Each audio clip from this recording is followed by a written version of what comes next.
Hello மக்களே, இந்த வீடியோவில் நம்ம இதை பற்றி பார்க்க போறோம்னா சிஎஸ்கேல இருக்கிற டாப் 4 ஓவர்சீஸ் பிளேயரை பற்றி பார்க்க போறோம். இப்போ தான் ஃபர்ஸ்ட் நம்ம சேனலுக்கு வரீங்கன்னா மறக்காம நம்ம சேனலை சப்ஸ்கிரைப் பண்ணிக்கோங்க, உங்க ஆதரவு கொடுங்க. வாங்க வீடியோக்குள்ள போகலாம்.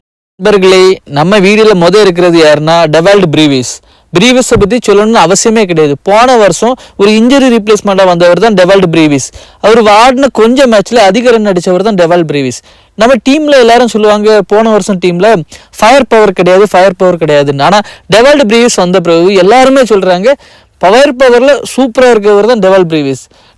இவர் நம்ம இன்னிங்ஸை ஸ்டேபிளைஸ் பண்ணணும்னு அவசியமே கிடையாது. இவர் ஒரு 5th or 6th வந்தால் போதும், தடால் பிடால் பேட்டிங் தான். இவர் ஒரு 15 பாலுக்கு ஒரு 30 ரன், இல்லைன்னா 20 பாலுக்கு ஒரு 40 ரன் அப்படி அடிச்சா போதும். டெவால்ட் பிரீவிஸ் நினைச்சிட்டு இருப்பீங்க பிரீவிஸ் வேர்ல்டு கப்ல ஒழுங்கா பெர்ஃபார்ம் பண்ணலன்ட்டு. அப்படிலாம் கிடையாதுங்க. அவருடைய இடம் சரியில்லை. ஓகே, அவருக்கு ஸ்பாட் சரியில்லை அந்த டீம்ல, அதனாலதான் அவர் ஒழுங்காவே பெர்ஃபார்ம் பண்ண முடியல.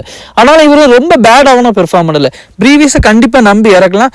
ஷூரா சொல்றேன், இந்த வருஷம் ப்ரீவியஸ்க்கு இயர் சூப்பரா இருக்கும். ஏன்னா அவர் ஃபுல் சீசன் ஆட போறது சிஎஸ்கேக்கு ரொம்ப பெனிஃபிட். அடுத்து யாருன்னா நூர் அகமது பத்தி சொல்லணும்னா போன வருஷம் நம்ம ஐபிஎல் சீசன்ல அவர் அதிக விக்கெட் டேக்கரா இருந்தாரு. அது மட்டும் இல்ல, இவர் போன வருஷம் இவருக்கு அந்த அளவுக்கு ஒரு இந்த டீமை கேரி பண்ணி போகணும்னு அவசியம் கிடையாது. ஆனா இந்த வருஷம் அப்படி கிடையாது. ஸ்பின்னு பாத்தீங்கன்னா இவர் மட்டும்தான் இப்ப டாப் கிளாஸா இருக்காரு நம்ம சிஎஸ்கே டீம்ல. பிகாஸ் முன்னாடி ஜடேஜா இருந்தாரு, அஸ்வின் இருந்தாரு, 2 பேரும் ஸ்பின் ஓரளவுக்கு கேரி பண்ணி கொண்டு போனாங்க. பட் எல்லா பாரமும் இவர் தலையே தான் இப்போ இறங்கியிருக்கு. நூர் அகமது கிட்ட தான் இருக்கு நம்ம சிஎஸ்கேவோட பவுலிங் யூனிட், ஸ்பின் யூனிட். ஏன்னா இவர் மட்டும் தான் நல்லா போடுவார். எக்ஸ்பீரியன்ஸான கேண்டிடேட் இவர் மட்டும் தான் இருக்கார். பட் அவரை தவிர்த்து வேற யாரும் இல்லை. அதனால இந்த சீசன் போன சீசனே மாதிரி இந்த சீசன் இவர் அதிக விக்கெட் எடுக்காருன்னு சொல்லப்படுது. பட் அவருக்கு என்ன பிரச்சனைனா இந்த சீசன் வேர்ல்டு கப் நடக்கினாரு, அவருக்கு அந்த அளவு ஃபார்ம் இல்லை. அவர் அடிச்சுட்டாங்க. பட் நம்மளாம் நூர் அகமது நல்ல ஒரு பிளேயர் தான், இவர் ஒரு ஸ்டார் பிளேயர் தான். அடுத்து யாருன்னா நேதன் எல்லிஸ் ஒரு குட் பவுலர் தான். இவரை டெத் ஓவரில் சூப்பராக யூஸ் பண்ண முடியும். நம்ம இதுக்கு முன்னாடி நம்ம டீம்ல பத்ரினா இருந்தார், அதனால இவருக்கு வாய்ப்புகள் வழங்கப்படாமல் பின்னோக்கி போய்கொண்டே இருந்து. ஆனால் இவர் ஒரு சூப்பரான பிளேயர் தான். பத்ரினாவை நம்புறதுக்கு போன சீசன் நேதன் எல்லிஸை நம்பியிருக்கலாம். ஏன்னா இப்போதைக்கு கரண்ட் T20 பிளேயர்ல ஆஸ்திரேலியாவுக்கு அதிகமான டெத் ஓவர் போகக்கூடிய யாருன்னா நம்ம நேதன் எல்லிஸ் தான். இவர் ஒரு சூப்பரான ஆப்ஷன். இவர்கிட்ட நிறைய வேரியேஷன்ஸ் இருக்கு.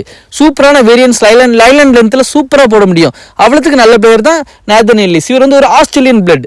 அதனால இவருக்கு ஒரு ஃபைனல்லாம் இவங்களை பிடிக்கவே முடியாது. உங்களுக்கு நல்லாவே தெரியும் நேதன் எல்லிஸ் ஒரு நல்ல பிளேயர் தான். ஆனா இவரும் ஃபார்ம்ல தான் இருக்கிறாரு. இவரு தான் இப்போதைக்கு டெத் பவுலிங் யூனிட்டை கொண்டு போறதுக்கு இவர் மட்டும் தான் முக்கியமான காரணம். ஏன்னா இவர் மட்டும் தான் இருக்கிற டெத் ஓவர் கொண்டு போறதுக்கு. நம்ம வீடியோல அடுத்து யார் இருக்கானா ஒரு கிவி பிளட் தான். அது யாருன்னா மேட் கென்ட்ரி சூப்பரான பவுலர், செம ஃபார்ம்ல இருக்காரு. வேர்ல்டு கப்ல பாத்தீங்க ஓப்பனிங் பால்லாம் சூப்பரா போடுவார். ஆனா இவருக்கு என்ன பிரச்சனை, இவரால் டெத் ஓவர் போட முடியாது. டெத் ஓவர்ல கொடுத்துட்டீங்கன்னு வைங்களா, ஷூரா 25 ரன் 26 ரன் கொடுத்துருவாரு. ஏன்னா இவர் ஓப்பனிங் நல்லா போடுவார், பால் நல்லா ஸ்விங் பண்ணுவார். நம்ம சிஎஸ்கேல முன்னாடி இருந்த தீபக் சகர் மாதிரி தான். ஓப்பனிங் பவுலரை மிடில் லைட்டா யூஸ் பண்ணிக்கலாம், சூப்பரா போடுவார். பட் இப்போ என்ன இதுன்னா அவர் செம ஃபார்ம்ல இருக்காரு. அதனால இவரை ஓப்பனிங் கொண்டு வந்தா நல்லா இருக்கும். ஆனா இதுக்கு காம்பினேஷன் செட் ஆகுமான்னு தெரியாது. நம்ம சிஎஸ்கே பிளேயிங் 11 ஆடினார் இவரை செக் பண்ணிக்கலாம். ஏன்னா இவரு நல்ல ஃபார்ம்ல தான் இருக்காரு இப்போதைக்கு. மக்களே, இந்த வீடியோ பத்தி என்ன நினைக்கிறீங்கன்னு சொல்லி கமெண்ட் பாக்ஸ்ல சொல்லுங்க. நம்ம சேனல் பிடிச்சிருந்தா மறக்காம சப்ஸ்கிரைப் பண்ணி ஹெல்ப் பண்ணுங்க ஃப்ரெண்ட். அப்பதான் எனக்கு இது மாதிரி பட்ட வீடியோஸ் போல கொஞ்சம் மோட்டிவேஷனா இருக்கும். சப்போர்ட் பண்ணுவீங்கன்னு நினைக்கிறேன். Bye guys.